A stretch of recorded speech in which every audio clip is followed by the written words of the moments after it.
बगैर दस्तावेजी प्रमाणीकरण के कन्वर्ट किए गए एपीएल से बीपीएल, और हद तो तब हो जाती है कि हुआ ये था, जो हमारे पास शिकायतें आती हैं कि लगभग 3 महीने के लिए ये तो उत्तर आपने लिख दिया है। जो मैं पूछ रहा हूँ कि जांच कब कब कराया उसको बता दीजिए। जो शुरू में आवेदन हितग्राहियों के आवेदन प्राप्त हुए थे उससे कम लोगों के आज की स्थिति में कम लोग हैं उससे, और इसमें उन्होंने कारण भी बताए हैं। तो ऑब्वियसली आपने जांच कराया होगा, उसके बाद कटते गए होंगे। तो आप कितने बार जांच कराए हैं, कब कब कराए हैं, और हर बार कराने पे कितने लोग कटे हैं उसकी जानकारी दें।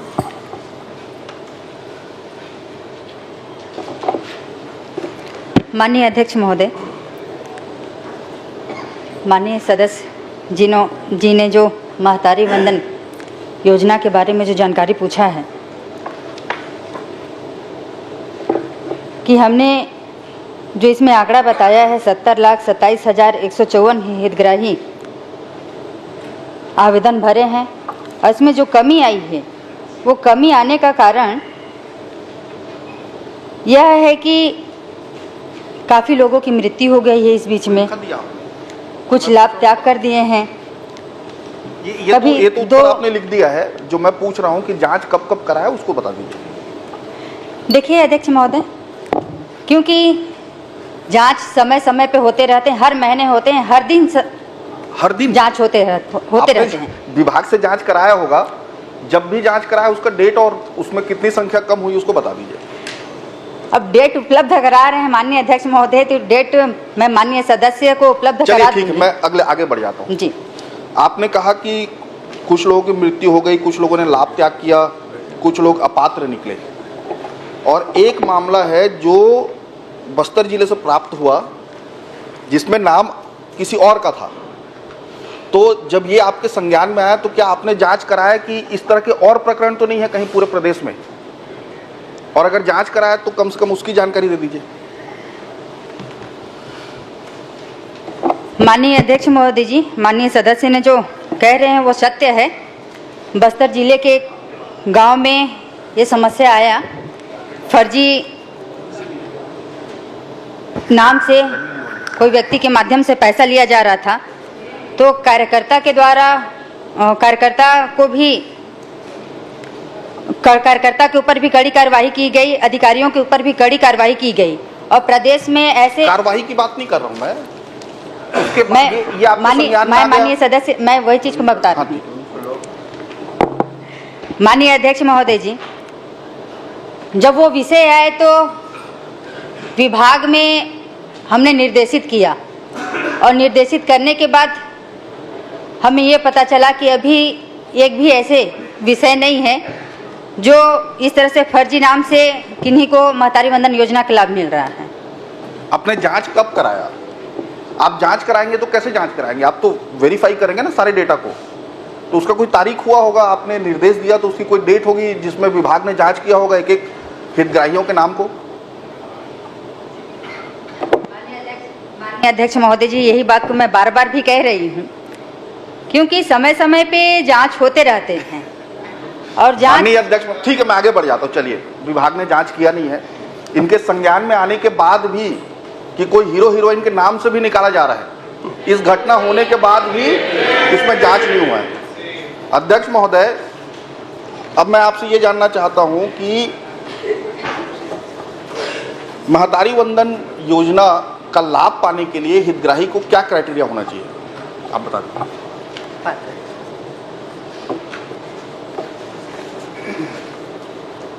माननीय अध्यक्ष महोदय जी, महतारी वंदन योजना के हितग्राही के लिए जो पात्रता होनी चाहिए वो तो सबसे पहले आयकर दाता ना हो, वो वर्ग 1, 2, 3 ना हो, और इसमें माननीय अध्यक्ष महोदय जी पात्रता श्रेणी के लिए 21 वर्ष से अधिक हो, कम ना हो, और विधवा, तलाकशुदा, परित्यक्ता महिला को भी इस योजना का लाभ दिया जा रहा है, मतलब पात्र हो रही हैं। तो पात्रता की सीमा सिर्फ यही है जो मैं समझा हूँ कि वो 21 वर्ष से ऊपर हो, शादीशुदा हो, परित्यक्ता और विधवा भी हो सकती है, प्लस आयकर दाता ना हो। ठीक है। माननीय अध्यक्ष महोदय, इन्होंने जो अपने घोषणा पत्र में कहा था उसमें सिर्फ आयकर की बात थी और किसी तरह की क्राइटेरिया की बात नहीं की थी। तो आपने अपने घोषणा पत्र के बाहर जाकर ये क्राइटेरिया क्यों रखा? मैं क्षमा चाहूँगी माननीय अध्यक्ष महोदय जी, एक बार क्वेश्चन को अगर रिपीट करें तो।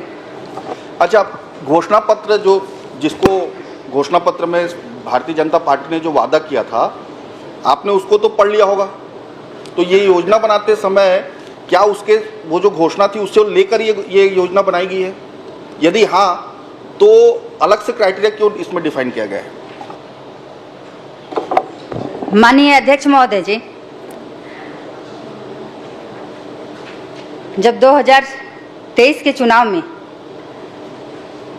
हमने वादा किया था कि हम महिलाओं को महतारी वंदन योजना का लाभ देंगे और हमने 10 मार्च से स्टार्ट भी किया और लगभग फर्स्ट किस्त में 70 लाख से अधिक महिलाओं को हमने महतारी वंदन योजना का लाभ पहुंचाया। माननीय अध्यक्ष महोदय जी, माननीय अध्यक्ष महोदय जी, मैं आपके माध्यम से माननीय सदस्य को एक बात अवगत कराना चाहूंगी कि जब पूर्ववर्ती सरकार के द्वारा इन्होंने भी वो वादा किया था कि माताओं को हम 500 रुपये देंगे और विधवा महिलाओं को 1000 रुपये देंगे। माननीय अध्यक्ष महोदय जी, वो तो दिखा ही नहीं। हमने तो इन कम समय में महतारी वंदन योजना का लाभ पहुंचाया है। माननीय अध्यक्ष महोदय जी, माननीय अध्यक्ष महोदय, अगर ये प्रश्न मैं पिछले कार्यकाल के लिए कर रहा था तो ये समझ में आता। ये प्रश्न तो इस कार्यकाल के लिए है, 6वीं विधानसभा के लिए है, तो अगर यहाँ का उत्तर दें तो ज्यादा ठीक रहेगा। दूसरा चीज, पिछले कार्यकाल के बताते हैं, वो अभी भी पूर्ववर्ती सरकार में ही चल रहे हैं आप लोग। 70 साल में ही अटके हैं वो अभी भी। माननीय अध्यक्ष महोदय, आखिरी प्रश्न कर लीजिए। चलिए मैं आपसे ये पूछता हूँ, आखिरी प्रश्न कर लीजिए। चलिए इससे भी आगे बढ़ जाता हूँ मैं, इसको भी आगे नहीं बढ़ाता। एक प्रश्न पूछ एक लीजिए। और आखिरी प्रश्न पूछ लेता हूं, अगर आप आदेश कर रहे हैं तो आखिरी बिल्कुल पूछ लीजिए। माननीय अध्यक्ष महोदय, क्या जो महिलाएं जो 60 साल के ऊपर है, शादीशुदा है या परित्यक्ता है, क्या आप वो अगर हितग्राही है महतारी वंदन योजना के, तो उससे पेंशन मिल रहा था उसको काट रहे हैं या यहाँ से 500 रुपए कम कर रहे हैं? दोनों में क्या सही है, आप बता दीजिए। माननीय अध्यक्ष महोदय जी, जो 60 साल की ऊपर की जो महिलाएं हैं उनका पेंशन नहीं काटा जा रहा है, उनको अंतर की राशि दी जा रही है। माननीय अध्यक्ष महोदय जी, अंतर की राशि मतलब आप महतारी वंदन योजना में 1000 उनको नहीं दे रहे हैं? 500 रुपए जो उनको पेंशन मिलते हैं वो दे रहे हैं ना, 500 दे रहे हैं। हमने कहा अंतर की राशि दी जा रही है। वही तो अंतर की राशि कितनी है जी? 500। वही तो बोल रहा हूँ, आप 1000 रुपए नहीं दे रहे हैं उनको, 500 रुपए दे रहे हैं। आपने ये सरकार का सरासर धोखा है। ये माननीय अध्यक्ष महोदय जी, आप अपने माननीय अध्यक्ष महोदय, घोषणा पत्र में सभी महिलाओं की बात आती है और जो महिलाएं सबसे ज्यादा जरूरतमंद हैं, जिनको सबसे ज्यादा आवश्यकता है, पूरे छत्तीसगढ़ में अगर किसी की सेवा करने की आवश्यकता है तो बुजुर्ग महिलाओं की है। आप उन बुजुर्ग महिलाओं पे 500 रुपए काट के दे रहे हैं, अंतर की राशि दे रहे हैं। आप दे दीजिए। ये तो सीधा सीधा छलावा है। माननीय अध्यक्ष आप दे दीजिए। अंतर की राशि की बात ही नहीं देने की बात कही गई थी। आप घोषणा कर दीजिए।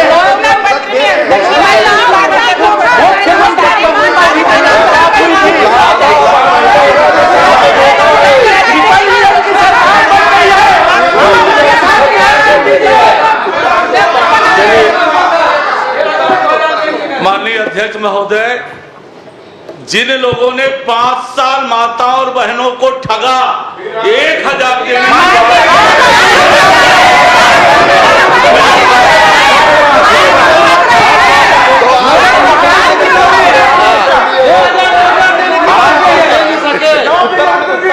उत्तर आने 500 रुपए तो दे नहीं सके अपने कार्यकाल में, आप 1000 की बात करते हैं।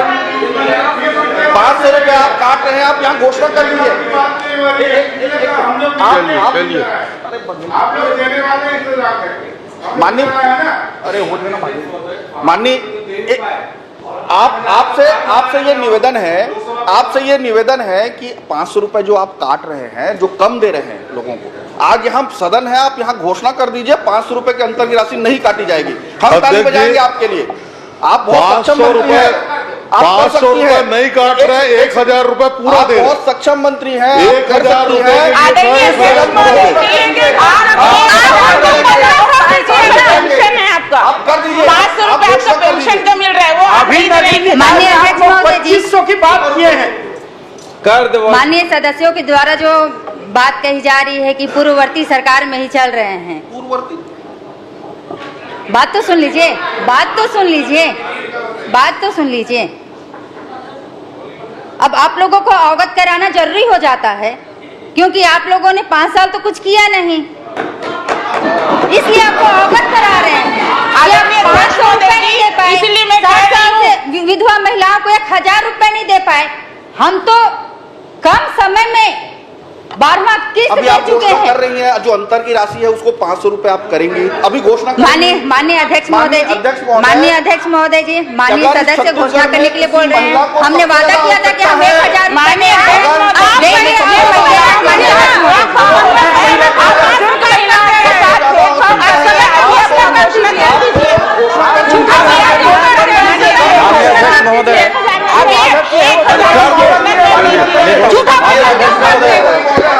सब 1000 देने की बात हुई है।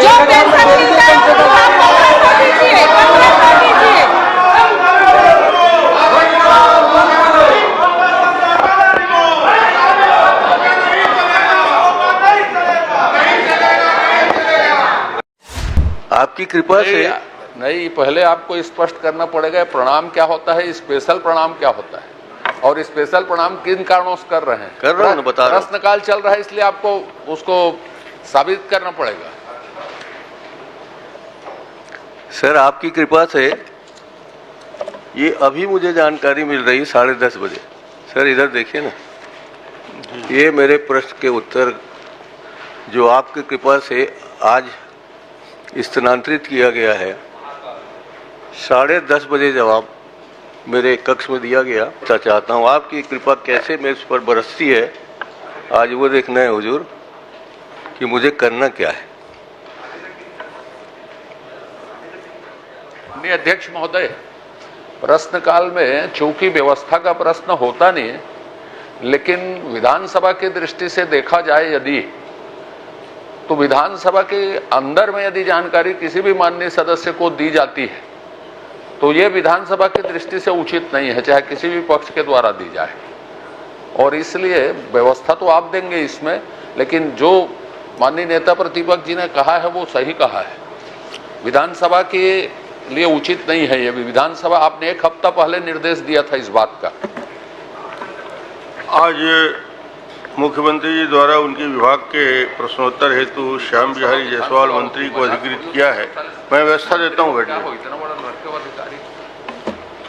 मेरे द्वारा दिनांक 25 फरवरी 2025 को राजस्व विभाग से संबंधित विधानसभा के तारांकित प्रश्न संख्या 3 क्रमांक 226 का उत्तर प्राप्त नहीं होने के कारण उक्त प्रश्न को विभाग के प्रश्नों से संबंधित आगामी तिथि के प्रथम प्रश्न के रूप में ले जाने का निर्देश दिए थे, परंतु राजस्व विभाग से उक्त प्रश्न का उत्तर आज सभा के बैठक के पूर्व प्राप्त हुआ है, जो अत्यंत खेदजनक है। मैं संसदीय कार्य मंत्री को निर्देशित करता हूं, सभी विभागों को सूचित करें कि शासन के समस्त विभाग विधानसभा के संबंधित प्रश्नों के उत्तर सर्वोच्च प्राथमिकता पर छत्तीसगढ़ विधानसभा प्रक्रिया एवं कार्य संचालन नियम 46(1) के अपेक्षानुसार निर्धारित समय पर देना सुनिश्चित करें। अब यदि आप चाहते हैं कोई प्रश्न करना तो इसको आगे बढ़ाया जाए, नहीं फिर उसकी अलग व्यवस्था दूंगा। सर इसको तो मैं देख ही नहीं पाया हूँ ना, इतने सारे पेज हैं। आप कम से कम 1 हफ्ते का और समय दे दीजिए, जो भी इनका अगले हफ्ते के प्रथम प्रश्न का जो अवसर मिलेगा या तो इसमें हमें आधा घंटे की चर्चा दे दीजिए। अगले सप्ताह फर्स्ट पहले प्रश्न के रूप में ले लिया जाएगा, ठीक, ताकि आपको पर्याप्त समय मिले। उसके पहले मैं आपसे निवेदन कर रहा अब हूँ। इस पे नहीं होगा फिर। नहीं, इस पे नहीं बोल रहा हूँ। मेरे उत्तर आने के पहले विभाग द्वारा अखबार को चला जाता है कि इसको सस्पेंड कर दिए, इसकी जांच कर दिए, तो इस तरह से बातें ना हो कि वो अगले प्रश्न में जब आएगा तो आप उठा लें। श्रीमती संगीता सिन्हा, क्रमांक 1। नहीं, अगले हफ्ते कर लेंगे इसको। माननीय अध्यक्ष महोदय जी, मैं आज बहुत खुश थी कि आज मुख्यमंत्री जी से मेरा क्वेश्चन है तो उत्तर मिलेगा करके मुख्यमंत्री जी से। आपको पूरा उत्तर मिलेगा। जी, मेरे देने से खुशी नहीं हो रहा है क्या? आदरणीय अध्यक्ष महोदय जी, आदरणीय अध्यक्ष महोदय जी, मेरा प्रश्न था माननीय मुख्यमंत्री जी से कि और मुख्यमंत्री जी ने उत्तर में दिया है कि 2021-22 से 2024-25 यानी लगभग 4 वर्षों तक बालोद जिले में किसी मछुआ समिति को केज आवंटित नहीं किया गया है।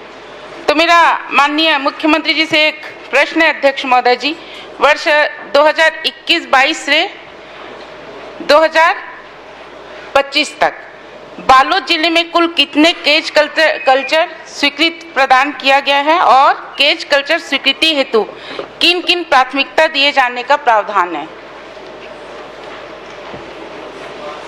माननीय अध्यक्ष महोदय, बालोद जिला में सन 2021-22 से लेकर 31 जनवरी 2025 तक 39 केज कल्चर हेतु स्वीकृति प्रदान किए गए हैं और जिसमें 92 आवेदन प्राप्त हुए थे और 53 अभी लंबित हैं, उन पर अभी प्रक्रिया चल रही है।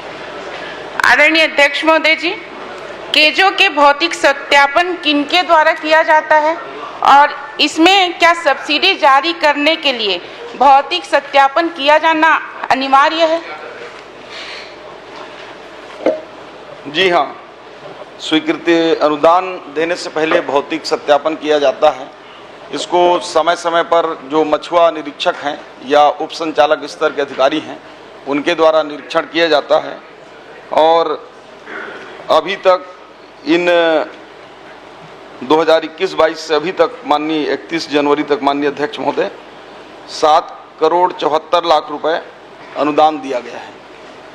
आदरणीय अध्यक्ष महोदय जी, मैं जानना चाहती हूँ आदरणीय महोदय जी से कि क्या जिले में पूर्व वर्षों में बिना सत्यापन के कोई अनुदान राशि जारी किया गया है, ये मामला आया है क्या?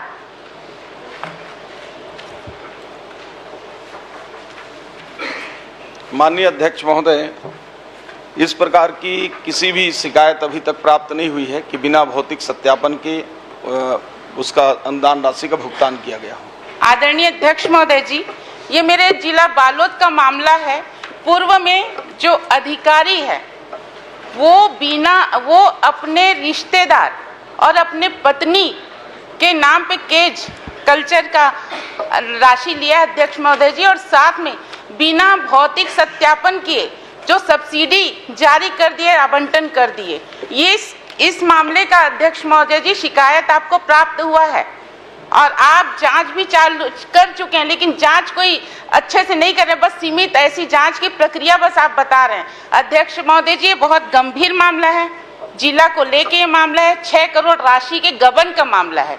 तो मैं महोदय जी से निवेदन करती हूँ, आपके पास वो आया है संज्ञान में, अधिकारी आपको गुमराह करने की कोशिश कर रहे हैं, कृपा करके उसमें आप कार्रवाई करेंगे क्या? उस अधिकारी जो अपने पूरे परिवार के नाम पे केज कल्चर का वो किए हैं, आवंटन किए हैं और राशि भी निकाल लिया गया है अध्यक्ष महोदय जी बिना भौतिक सत्यापन पे, तो क्या उस अधिकारी पे उचित कार्रवाई करेंगे एफआईआर दर्ज करके? जो गबन की राशि है वो गबन की राशि क्या उनसे निकलवाएंगे? माननीय अध्यक्ष महोदय, माननीय सदस्य ने जो शिकायत की बात कही है वो शिकायत सही है और उस समय के तत्कालीन सहायक संचालक मछली पालन ने अपनी पत्नी के नाम से 19,20,000 रुपये का सब्सिडी जो है आहरित किया है। चूँकि अब वो सेवानिवृत्त हो चुके हैं, लेकिन शासन के नियमानुसार निर्देशक संचालय द्वारा सेवानिवृत्त तत्कालीन सहायक संचालक मछली पालन के विरुद्ध आरोप पत्र जारी हो गए हैं। ये 3 मार्च 2025 को माननीय अध्यक्ष महोदय जारी किया जा चुका है और इसमें जो भी नियमानुसार कार्यवाही बनेगा निश्चित रूप से उस पर जांच होगी और कार्यवाही भी होगी। माननीय अध्यक्ष महोदय जी, मेरा आदरणीय अध्यक्ष महोदय जी, ये बहुत गंभीर मामला है, इसको सिर्फ जांच कर देने ये बोलने से उचित नहीं है अध्यक्ष महोदय जी। ये 6 करोड़ का मामला है, जो लोगों को, जनता को प्राप्त होना चाहिए, उनके अधिकार का उल्लंघन हुआ अध्यक्ष महोदय जी। ये अधिकारी अगर खुद ही काम करने लगे, अपने रिश्तेदार, अपनी पत्नियों को काम दिलाने लगे, तो जनता का क्या होगा? आदरणीय अध्यक्ष महोदय जी, पत्नियों को मतलब उस अधिकारी के पत्नी, उस अधिकारी कई पत्नी है क्या? पत्नी। आदरणीय अध्यक्ष महोदय जी, मैं अभी महोदय जी से यहाँ घोषणा करवाना चाह रही हूँ कि इसमें तुरंत कार्रवाई एफआईआर दर्ज किया जाए और जो शासकीय राशि है, गबन हुआ है, उसको आप वसूली करें। माननीय अध्यक्ष महोदय, वैसे तो इसमें शिकायतकर्ता कुंवर सिंह निषाद जी ने शिकायत भी किया था और चूंकि इसमें सिर्फ इतना ही है कि जो सिविल सेवा आचरण अधिनियम 1965 के धारा 316 के तहत उसमें कोई शासकीय व्यक्ति अपने शासकीय पद पर रहते हुए अपने परिवार के नाम से लाभ नहीं ले सकता। उस नियम के तहत उस पर जांच भी चल रहा है और मैंने बताया कि उसके विरुद्ध आरोप पत्र दाखिल किया जा चुका है और मामला 19,20,000 का। माननीय अध्यक्ष महोदय, 6 करोड़ का। मैं माननीय मंत्री जी से पूछना चाहता हूँ कि मोर बिलाईगढ़ विधानसभा में जितना भी हायर सेकेंडरी स्कूल है, हाई स्कूल है, मिडिल स्कूल है, एमा शासकीय लैपटॉप दे गे रही से, लेकिन अध्यक्ष महोदय एला पुनः वापस मांग लेगी से। मैं मंत्री जी से जानना चाहता हूँ कि एला का बर वापस मांगिस, अगर वापस मांगिस तो ला कौन कौन से विद्यालय में ओकर उपयोग करेगी माननीय मंत्री जी? माननीय अध्यक्ष महोदय, 2019-20 में भारत सरकार के द्वारा समग्र शिक्षा के अंतर्गत जो स्कूलों में ऑनलाइन निविदा कर स्मार्ट क्लास व आईसीटी लैब स्थापित करने हेतु ये लैपटॉप और कंप्यूटर लगाए गए थे और उनमें से इनके विधानसभा क्षेत्र में 71 हाई स्कूल और हायर सेकेंडरी और अन्य स्कूलों में लगाया गया था और चूंकि शासन के फिर भारत सरकार के नियमानुसार उसमें छात्रों की संख्या, दर्ज संख्या और शिक्षकों की स्थिति, उसके अनुसार जो है जो ज़्यादा संख्या में लैपटॉप और वो लगे थे उन विद्यालयों से फिर दूसरे विद्यालयों में लगाया गया और उन लैपटॉप को ये बिलासपुर संभाग के 26 स्कूल, बस्तर संभाग में, ऐसे ही रायगढ़ में, कुछ कोरिया में, मुंगेली में, ऐसे करके 99 स्कूलों में उसको और स्थानांतरित किया गया।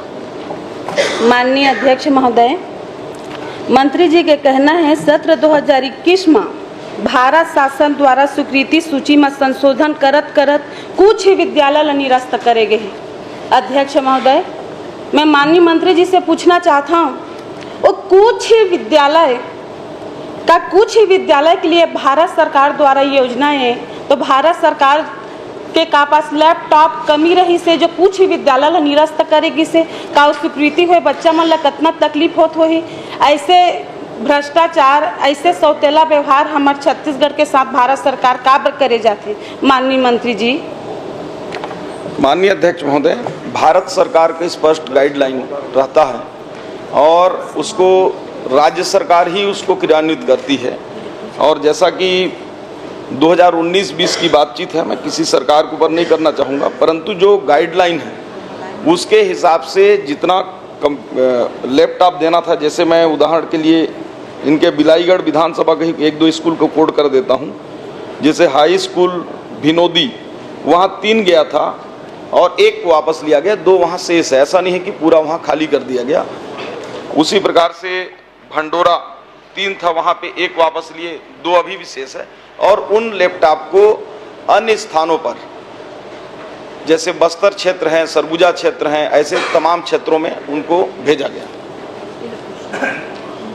माननीय मंत्री जी, माननीय अध्यक्ष महोदय, अगर ये निरस्त करेगी से तो किस आदेश के तहत ये निरस्त करेगे है, मैं पूछना चाहता हूँ मंत्री जी आपसे।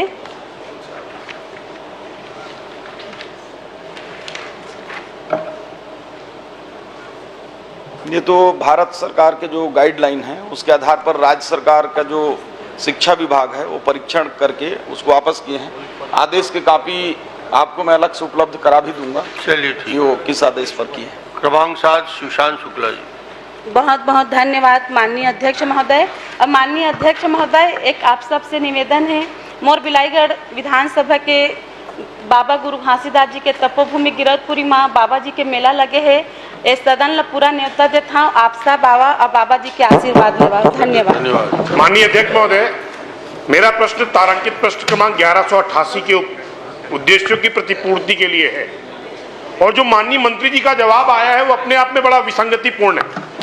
छत्तीसगढ़ का सर्पलोक कहा जाता है जशपुर, और पिछले 3 वर्षों में यानी 22, 23 और 24 में वहां पर मौतें हुई हैं 96, और बिलासपुर जैसा उत्कृष्ट स्वास्थ्य सेवाओं का क्षेत्र और मौतें हुई हैं 431।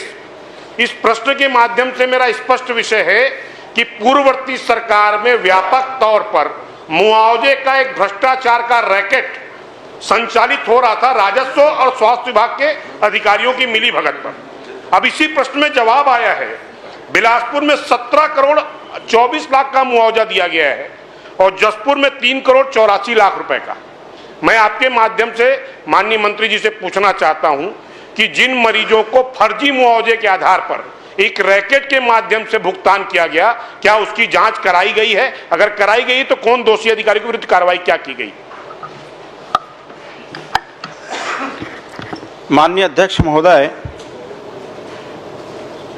हमारे माननीय विधायक का कथन है कि फर्जी प्रकरण बना, साहब फर्जी था कि आदमी फर्जी था? चलिए जवाब दीजिए। फर्जी प्रकरण बना करके ये आरबीसी 6-4 के तहत मुआवजा का वितरण किया गया है। ये पहली बार ये जानकारी में आया। अगर ऐसा होगा वाकई में कि फर्जी प्रकरण बना करके शासन के करोड़ों रुपया को मुआवजा के रूप में लिया गया, ऐसा जानकारी उनके पास हो तो दे, निश्चय ही ये जांच करने लायक विषय है और जांच करवाएंगे। जानकारी दे दें आप। माननीय मंत्री अध्यक्ष महोदय, माननीय मंत्री जी से मैंने स्पष्ट पूछा जांच कराई गई क्या, क्योंकि पूर्ववर्ती समय में शिकायतें हुई हैं। और मैं आपके माध्यम से स्पष्ट कर दूं कि इस प्रकार की विसंगतिपूर्ण अव्यवस्था और भ्रष्टाचार के व्यापक नजरियाई, यानी जशपुर जैसे जिले जहां पर विसंगतिपूर्ण सर्पलोक कहा जाता है, वहां 96 मौतें होती हैं और यहाँ पर 400 से ऊपर। मैं आपके माध्यम से स्पष्ट करना चाहता हूं। दूसरा बात, जो बात ये कह रहे हैं ये इन्हीं के जवाब में उल्लेखित है कि राजस्व का अधिकारी सीएमओ से पोस्टमार्टम की रिपोर्ट का जानकारी मांगता है और सीएमओ उस पोस्टमार्टम रिपोर्ट को बगैर डॉक्टर के प्रतिवेदन के विरुद्ध जाकर उसको सत्यापित करते हैं। ये राजस्व के अधिकारी और स्वास्थ्य विभाग के अधिकारियों की मिलीभगत में लगभग करोड़ों का घोटाला है और मैं आपके माध्यम से पूछना चाहता हूं, क्या इसकी सचिव स्तरीय जांच कराएंगे क्या? माननीय अध्यक्ष महोदय, मुआवजे का प्रक्रिया ही यही है। जैसे सर्पदंश से कोई पीड़ित है, हॉस्पिटल गए, सर्पदंश से मृत्यु हो गई तो स्वास्थ्य विभाग से प्रमाण पत्र के आधार पे राजस्व विभाग के द्वारा उनको मुआवजा दिया जाता है। जैसे बताया कि इस तरह की शिकायतें मिली है क्या कि फर्जी प्रकरण बना करके आहरण करने का, तो अभी तक से मेरे जानकारी में इस तरह की शिकायत नहीं मिला है।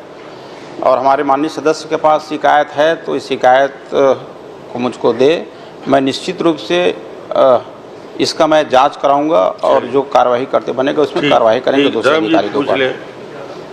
अध्यक्ष महोदय, मैं वो जांच के बारे में नहीं पूछना चाहता, वो तो माननीय सदस्य पूछ लिए हैं। जरा मैं पूरे सदन के लिए जानकारी चाहता हूँ, अपने लिए भी चाहता हूँ, पूरे प्रदेश के लिए भी, कि फर्ज करिए कि दूरस्थ कोई वनांचल में कोई व्यक्ति को सांप काट लिया, तो वहाँ से शुरू करके आप बताइए कि उसकी मौत के बाद तक के क्या क्या प्रक्रिया करना पड़ेगा, क्या क्या प्रमाण रखना पड़ेगा, किसके किसके सर्टिफिकेट लगेंगे, कौन से फोटोग्राफ्स लगेंगे, कौन सी रिपोर्ट पीएम की मानी जाएगी, कब मानी जाएगी, कहां से मानी जाएगी, तब उसको 4 लाख रुपया मिलेगा, इसकी एक सामान्य प्रक्रिया बता दीजिए।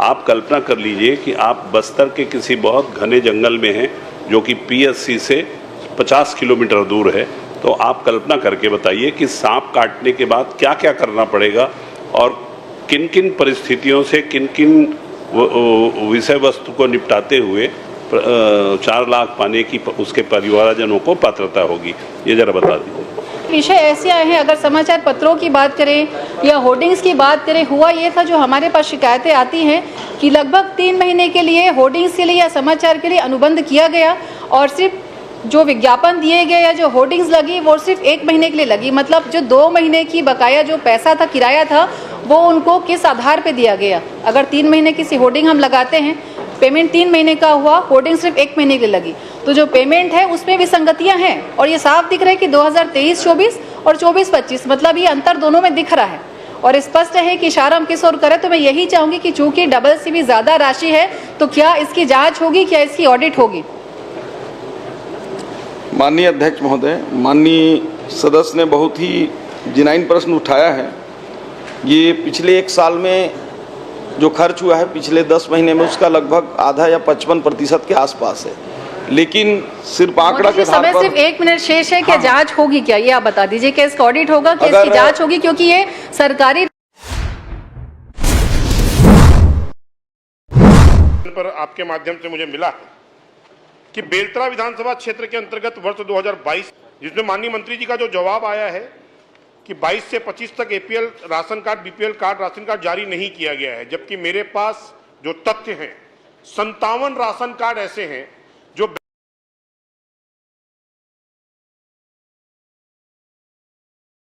बगैर दस्तावेजी प्रमाणीकरण के कन्वर्ट किए गए एपीएल से बीपीएल। और हद तो तब हो जाती है कि बंगलाधारी और डॉक्टर्स के कार्ड, राशन कार्ड पिछले सरकारों में एपीएल से बीपीएल में कन्वर्ट किए गए।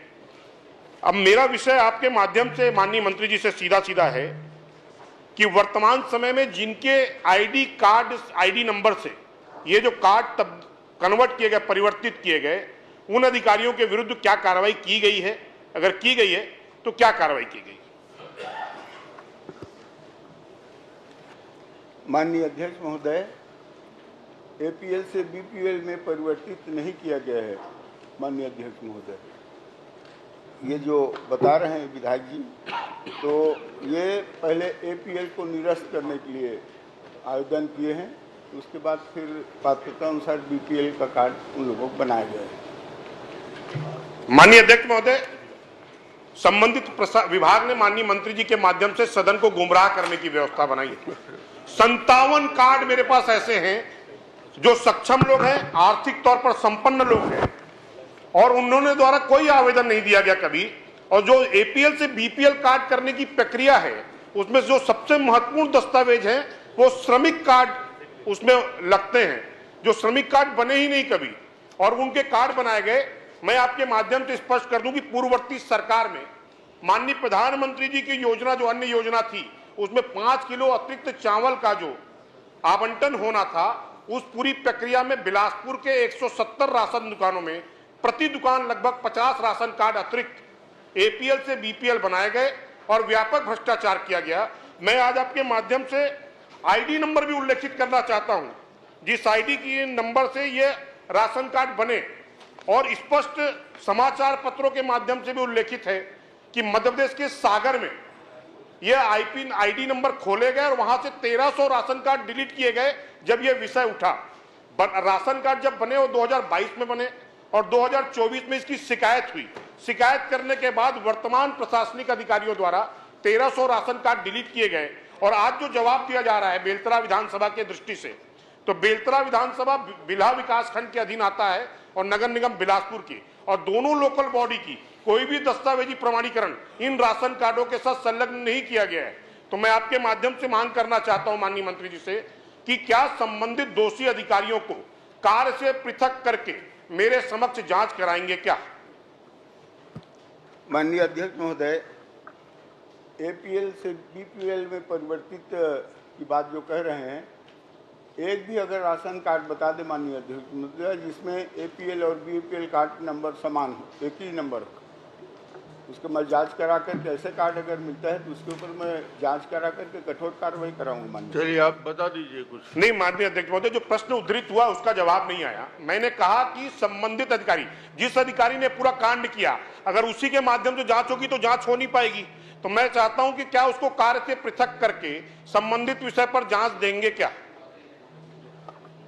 माननीय अध्यक्ष महोदय, जो कार्ड नष्ट किया गया या उसकी ID में के बात बता रहे हैं, ऐसा कुछ भी अगर साक्ष्य है माननीय अध्यक्ष में, कुछ भी अगर कागज है उनके पास, किसी दूसरे अधिकारी से करा लीजिए। हाँ, दूसरे अधिकारी से मैं जांच करा लूंगा। ठीक है, आपकी बात से सहमत है। और विधायक जी के समक्ष मैं जांच करा दूंगा। ठीक।